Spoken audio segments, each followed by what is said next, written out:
German pilots laughed at the 16-gun B-17 until the flying fortresses started falling from the sky.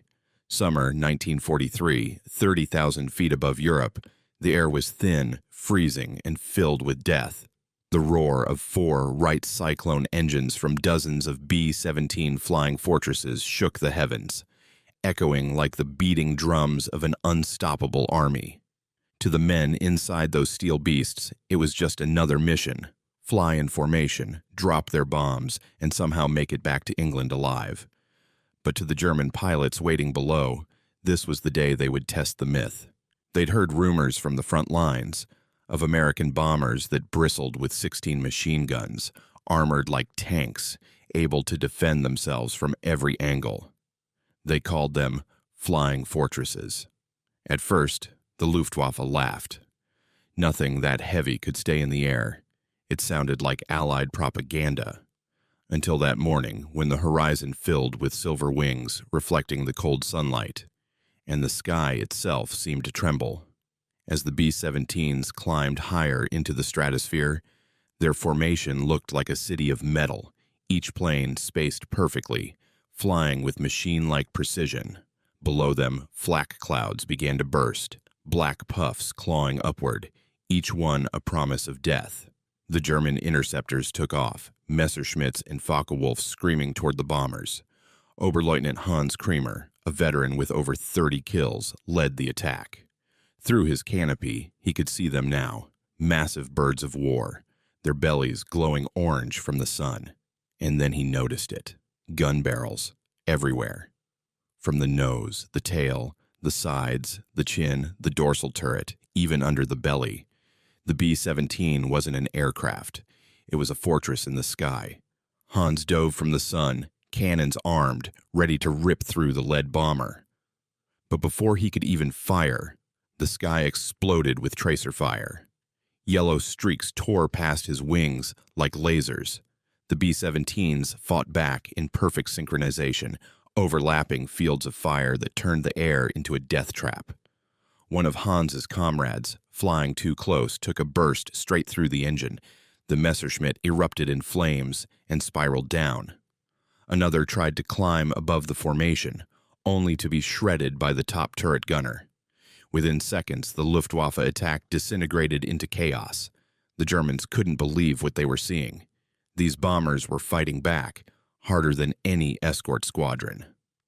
Yet, the Americans inside weren't untouched. Each minute in that frozen hell was a gamble. Oxygen masks froze, hydraulic lines burst, and the flak below kept pounding relentlessly. A direct hit tore the wing off one B-17. It broke apart, burning, its crew scattering into the void. But the rest stayed in formation, disciplined, relentless, unstoppable. Hans circled back, rage boiling. He dove again, this time from the front, guns blazing. His shells ripped through the nose glass of one bomber. He saw the co-pilot slump forward, blood spraying across the instruments. For a brief second, the mighty fortress seemed to falter. Its left engine sputtered, smoke pouring out. Then it fell behind the group, slower, lagging, wounded. The Germans saw their chance. "Der ist verloren," Hans shouted. He and 2 others went in for the kill. The crippled B-17 limped alone, half a mile behind the formation. Its gunners still fought. Top turret firing bursts even as smoke filled the cabin. The tail gunner, already wounded, refused to quit. He kept his twin Brownings locked on the Messerschmitts closing in. Tracers met tracers in midair. One German fighter caught fire and peeled off, diving toward the clouds below. But there were too many. Hans lined up his shot, squeezed the trigger, and his 20-millimeter shells ripped through the fuselage. The flying fortress shuddered, trailing fire. Inside, the crew knew it was over. The pilot ordered them to bail out. One by one, they jumped into the freezing sky, their parachutes opening like white ghosts over Germany. The bomber descended slowly, burning until it finally broke apart and vanished in a cloud of smoke. The rest of the formation kept flying, never breaking formation for a fallen brother. That was the code. In the Luftwaffe's debrief later that day, the German pilots couldn't believe what they had faced. 16 guns on one plane, armor that soaked up bullets, crews that fought even as their engines burned. But they also saw something else: the vulnerability. When a fortress fell behind, alone, it was no longer immortal. Hans leaned back in his chair after the mission, helmet still in his lap, thinking not about the victory, but about the men who kept firing even as their world burned. The legend of the flying fortress was real, but so was its cost. The Americans called it courage. The Germans called it madness. And up there, in the skies over Europe, those lines blurred until all that remained was survival and smoke. Hans stared at the night sky from the airfield that evening, the distant hum of engines echoing like ghosts. He had survived the encounter, but something about it gnawed at him. Those American bombers weren't just machines. They were flying testaments to endurance. He had watched one burn, falling apart in pieces, yet its gunners kept shooting until the very end. No panic, no surrender, just pure mechanical determination. The next morning, command briefed them again. Another wave of B-17s was coming. Intelligence said hundreds this time, escorted by long-range P-47 Thunderbolts. The hangar buzzed with tension. Mechanics loaded ammo belts, pilots double-checked oxygen systems, and the sky outside was already streaked with contrails from the early raids. Hans pulled on his gloves, his breath fogging the canopy as he climbed into his Messerschmitt. He'd fought Spitfires, Hurricanes, even Mustangs, but nothing haunted him like those fortresses. When the radar picked them up, the controller's voice cracked through the radio. Feindverband, Richtung West, 30 Kilometer. 30 kilometers west. Hundreds of them. The Luftwaffe scrambled. Dozens of fighters rose into the pale morning, climbing through scattered clouds until they met the wall of B-17 head-on. The formation stretched for miles, glittering silver in the sunlight, each one a self-contained armory. Hans felt that familiar chill, the kind that wasn't from altitude. He lined up for a frontal attack, diving straight toward the lead bomber. At that speed, the closing distance vanished in seconds.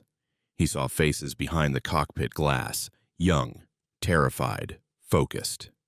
He squeezed the trigger. His cannons roared, the shells tearing past, slamming into the bomber's nose. But at the same instant, every gun on that fortress opened fire. The sky became a hurricane of metal. Tracers from the nose, chin, top turret, and even side gunners met in perfect crossfire. Hans pulled up violently, the glass cracking from a near hit. His engine shuddered. He barely avoided collision, skimming over the bomber's wing by meters. Behind him, two more Messerschmitts weren't so lucky. One vanished in a burst of flame. The other spun out, wings sheared apart.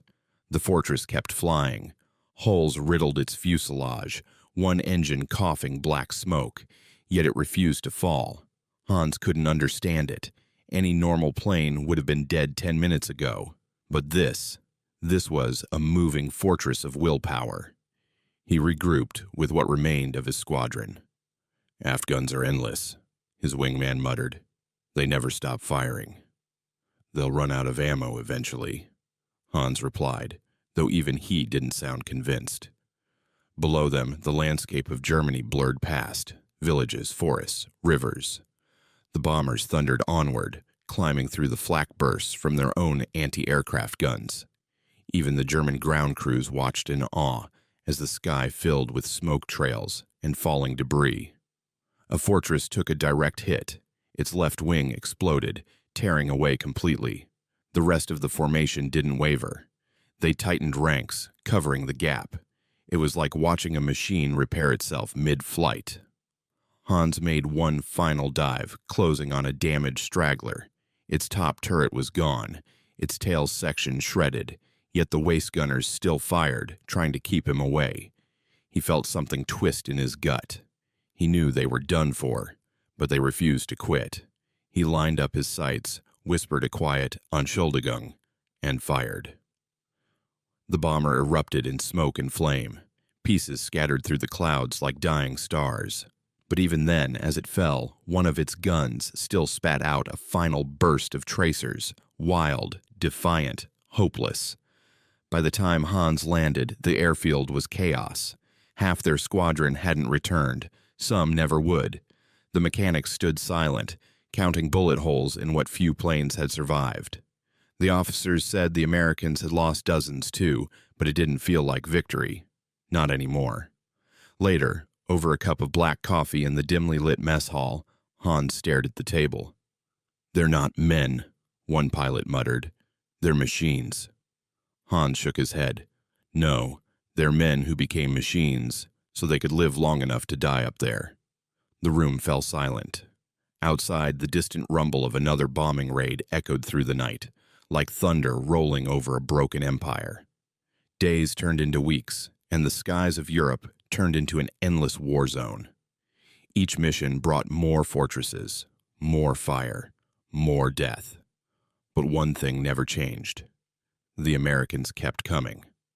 No matter how many fell, another formation appeared, perfectly. Spaced, glinting in the sunlight, engines roaring with the same unshakable rhythm. To the Germans on the ground, it began to feel like an unstoppable tide. Even when a fortress went down, burning through the clouds, it seemed to take part of the sky with it. The legend of the flying fortress was no longer a boast. It was a curse and a promise, a reminder that courage and madness often share the same cockpit. And somewhere, far above the smoke and wreckage, another wave was already crossing the channel, 16 guns ready, flying straight into hell again. By late 1944, the war had turned, and the skies over Germany no longer belonged to the Luftwaffe. The hunters had become the hunted. Every morning, the distant hum of engines sent a shiver through the towns below, not one or two, but hundreds, even thousands, filling the horizon like a metallic storm front. The B-17s were no longer a rumor, no longer a surprise. They were routine now, a dreadful daily reminder that the Reich's days were numbered. Hans was no longer the confident ace he once was. His hair had grayed at the edges, his eyes hollow from sleepless nights. He had seen too many friends vanish into black smoke, too many comrades burned alive in cockpits. He had stopped counting victories. Now, he just tried to stay alive. That morning, the sirens wailed again. "Bomber formation incoming over Bremen." The voice over the radio was strained, tired. Hans glanced at the fuel gauge of his battered Focke-Wulf 190. It wasn't even half full. Supplies were scarce. The mechanics had been cannibalizing wrecked planes for parts, but orders were orders. He took off into the gray winter sky, his plane shuddering from the cold. At 25,000 feet, he saw them, dozens upon dozens of B-17s, flying in perfect formation, as always. He felt a strange, almost reluctant admiration. Even now, with the war clearly lost, the Americans flew like they owned the heavens. "Achtung, escorts!" someone yelled over the radio. A second later, a swarm of P-51 Mustangs dived from above. Sleek, fast, merciless. The Luftwaffe pilot scattered instantly. Hans's plane lurched as he rolled hard, a burst of tracers grazing his left wing. He tried to climb, to reach the bombers again, but the Mustangs cut them off, like wolves guarding their herd. Still, Hans pushed forward, forcing his damaged fighter toward the nearest fortress.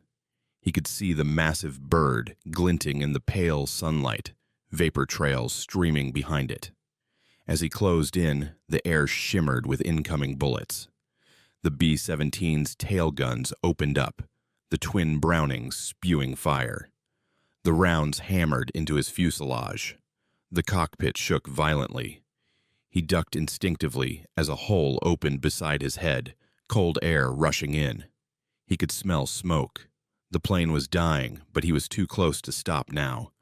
He fired his cannons, short, desperate bursts, and saw sparks dance across the bomber's wing. The outer engine flamed out, coughing smoke. For a brief, exhilarating moment, he thought he might bring one down. But then, the Mustangs were on him again. The first burst shattered his canopy. The second tore through his wing root. Warning lights flared red. He yanked the control stick, but the plane no longer responded. Flames licked the cockpit edges. He didn't even think, just pulled the ejection handle and felt the violent rush of air as the burning fighter tumbled away beneath him. The world went silent. Hanging beneath his parachute, Hans watched the battle unfold from above. The sky was madness. Tracers, contrails, fireballs. B-17S burned, spiraling downward in flames, their crews jumping out like falling stars. But for every one that fell, 5 more kept flying. Their bombs dropped in synchronized waves, blotting out the earth below in a haze of fire and dust. Hans drifted in stunned silence, the wind cold on his face. He could see the city below, tiny and distant, already cloaked in black smoke. And above it all, the endless line of fortresses kept pushing east, undeterred, unstoppable, like gods made of aluminum. He hit the ground hard, landing in a muddy field. The sound of explosions rumbled in the distance. He unclipped his harness and looked up. More bombers were already passing overhead. The sun flashed off their wings, and for a fleeting moment it looked beautiful. Days later, sitting in a field hospital with his arm in a sling, Hans overheard a captured American airman being questioned nearby. The man couldn't have been older than 20. His voice was calm, steady, even proud. "You shot down one of ours?" the soldier asked, his accent thick but words fluent. Hans nodded weakly. The American smiled. "Then I guess you earned your beer today. But don't take it personally, friend. We'll just send 10 more tomorrow." Hans chuckled softly. There was no hatred left, only respect and exhaustion. The war would soon end. The skies would quiet.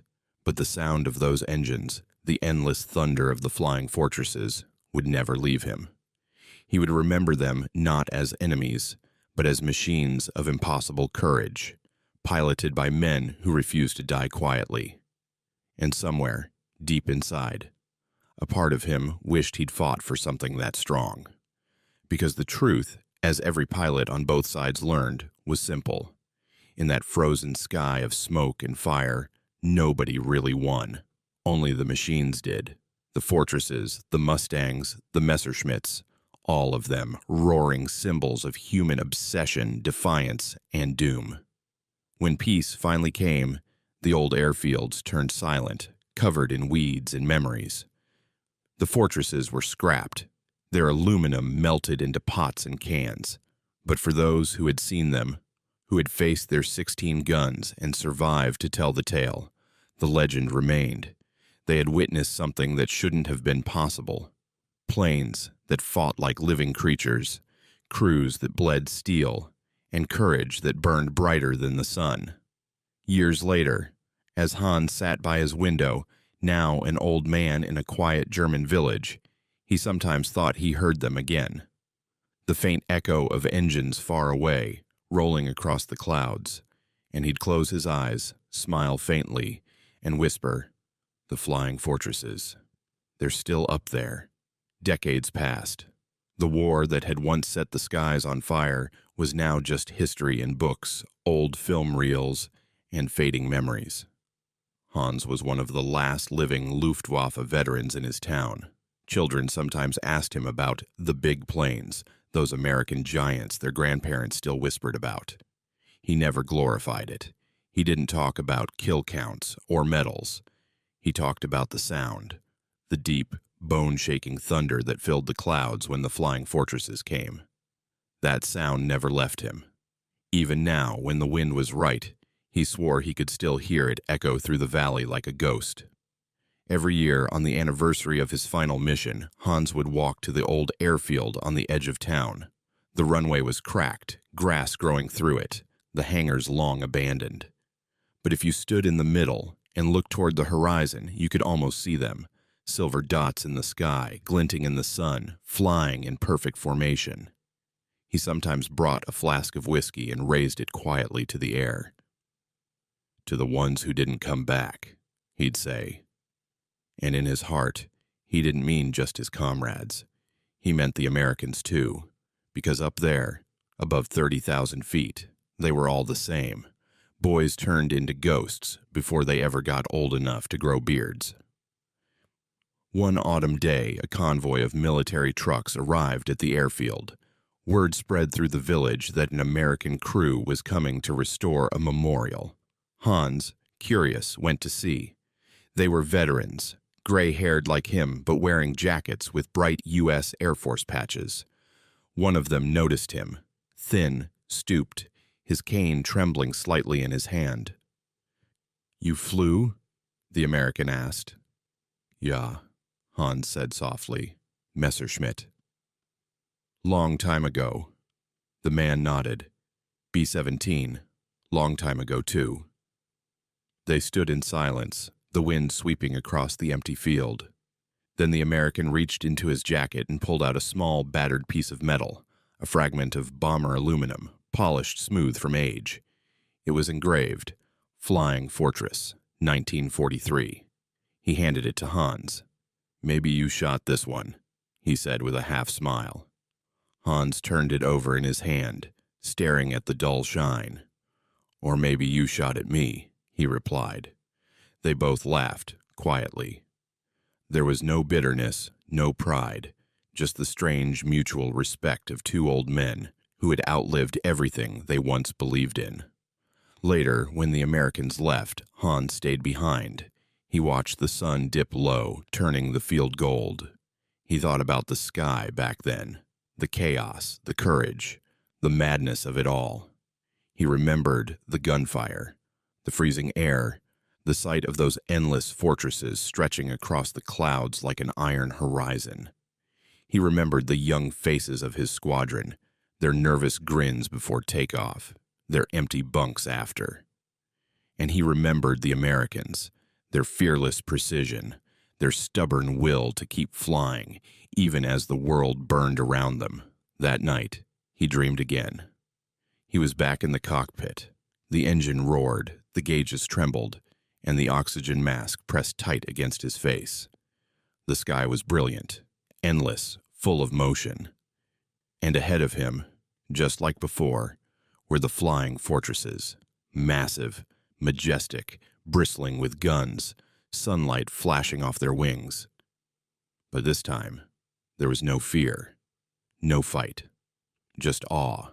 The bomb bay doors opened, and instead of bombs, white feathers scattered into the air, drifting gently down.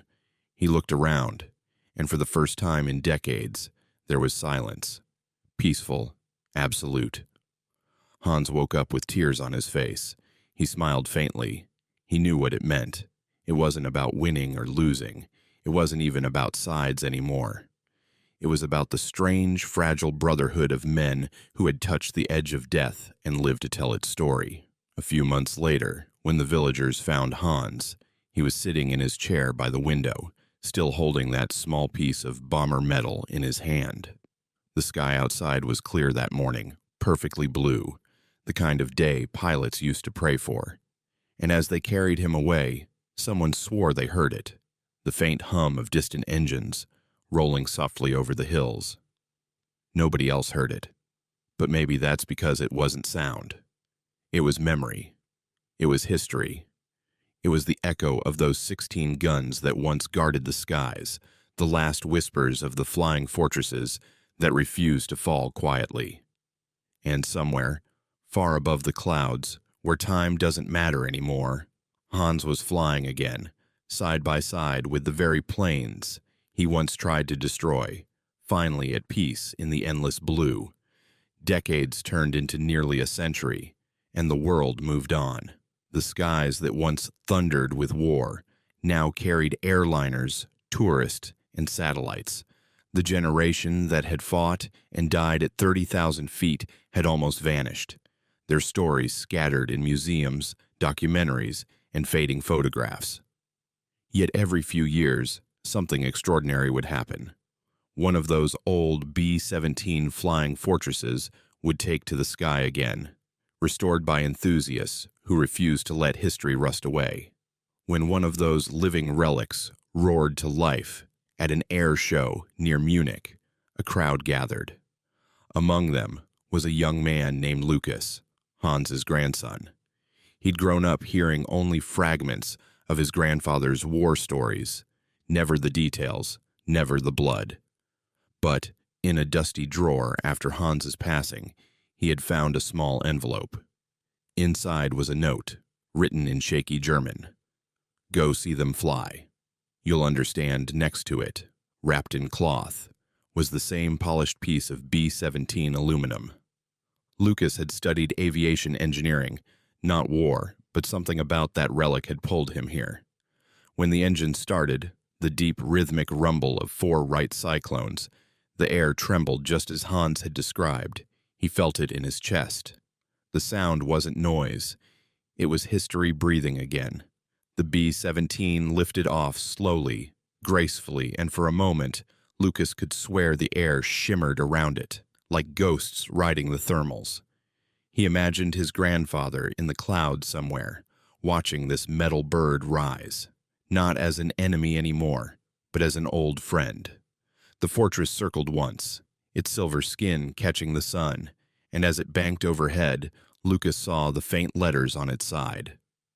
Heaven Sent To, the same nickname Hans had once mentioned in passing, almost wistfully, without context.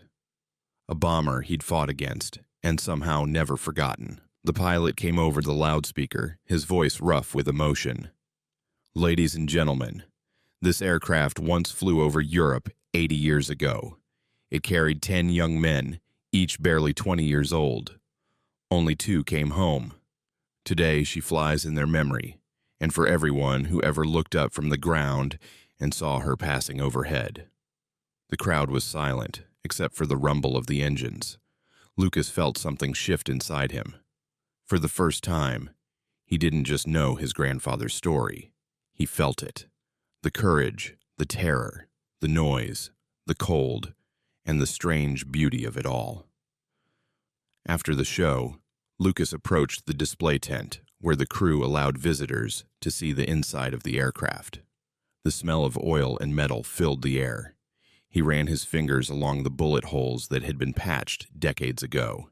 Inside, the narrow fuselage was cramped, the gun mount still in place, the top turret gleaming under the lights. He stepped into the nose section, looked out through the curved glass, and tried to imagine what it was like to stare through those sights, while tracer rounds filled the sky. He closed his eyes, and for a moment, he saw it. Flak clouds bursting, Messerschmitts diving, the whole sky alive with chaos and courage. A voice beside him broke the spell. First time inside one of these. Lucas turned to see an old American veteran, maybe in his late 90s, supported by a cane but standing proudly in his worn bomber jacket. "My granddad flew against these," Lucas said quietly. "Luftwaffe." The old man nodded slowly. "Then he was one hell of a pilot." "We used to call you guys ghosts. Came out of nowhere." They shared a small smile. "He made it home," Lucas added. "Barely." The veteran tapped the fuselage gently. "A lot didn't. But those that did, they carried us all out of that mess, didn't they? Both sides. You all flew through hell so we wouldn't have to." That night, Lucas sat on a hill overlooking the airfield, watching as the fortress rested in the fading twilight. He took out the piece of metal his grandfather had left him. It gleamed faintly in the last light of the sun. He realized it wasn't just a souvenir. It was a bridge between enemies, between eras, between the madness of war and the quiet that followed. It was proof that even in destruction, something human had survived. The next morning, as the engines fired up again, Lucas held that fragment tight and whispered, "He's up there with you." The plane lifted off, its shadow sweeping across the grass. For a fleeting second, the clouds parted, and the sky looked endless again, just like in Hans's stories. And somewhere far above, where history folds into memory, the roar of engines faded into silence. The flying fortresses were finally home.